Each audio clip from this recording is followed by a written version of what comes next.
Hey guys, Rye Guy here. I'm at an auto body shop. I'm trying to get a tire patched up in Fargo, North Dakota, and I wanted to do a video that kind of expands on, in real life, a past video that I had made about how everybody, and because of laziness, everybody wants that agent that's just gonna snag them up and just put them on these crazy tours. And that is kind of like that sprint mentality rather than the marathon mentality. And I went over in that other video about a couple bad things that can happen. Is you become, because you don't have the leverage money wise, basically, because on that end they're just doing business. You're not making that much money per show, so their 10 to 15 to 20% is not very high. If they're a great agent that can do the magical work that you want, they're making so much money off of other artists, you're just going to kind of sit on the bottom. What you really want to do is get those building blocks set, that foundation set, so that when an agent comes in, you're kind of like doubling down on the work that you've already done.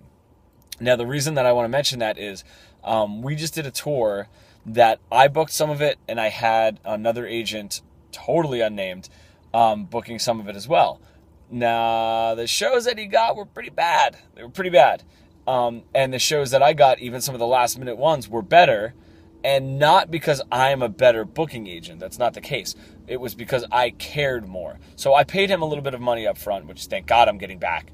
And that set him in the mindset of, okay, we just booked a show with a promoter and then kind of like hands off. Where when I booked a show, made sure that the local support was there. Is the guarantee still coming? Is there going to be catering? That whole, all those steps. But that didn't matter to him. Number one, he already had his money.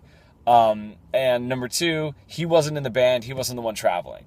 So you have to put that into perspective when you want somebody else to work for you. Now, if I said, here's $1,000 up front and I'll pay you $1,000 at the end of the tour, if you can really hustle and do it, I'm sure that he would have done it. That would have been my leverage, okay? But I couldn't afford it. So, and I'm sure that you can as well. So the way that you want to make it work is leveraging the work and the foundation that you already have, and not get sucked into laziness, which happens to everyone. Laziness and fear, they kind of compound on each other. Afraid to make cold calls. And this is what I do with my artists. I push them past that fear point, because I remember just being stuck. I was playing only the shows that I had played before because it was easy for me to talk to those promoters, and anything new, cold calling, even emailing, I was just afraid, because I was afraid of getting a no. We got to break that out of you. You're not going to get anywhere if you're working in the fear and laziness mindset. So just a little real life. We're actually, oh, by the way, just to end this video, we're actually in Fargo, North Dakota. We're canceling the last 3 days of the tour, which were 3 days that this agent booked.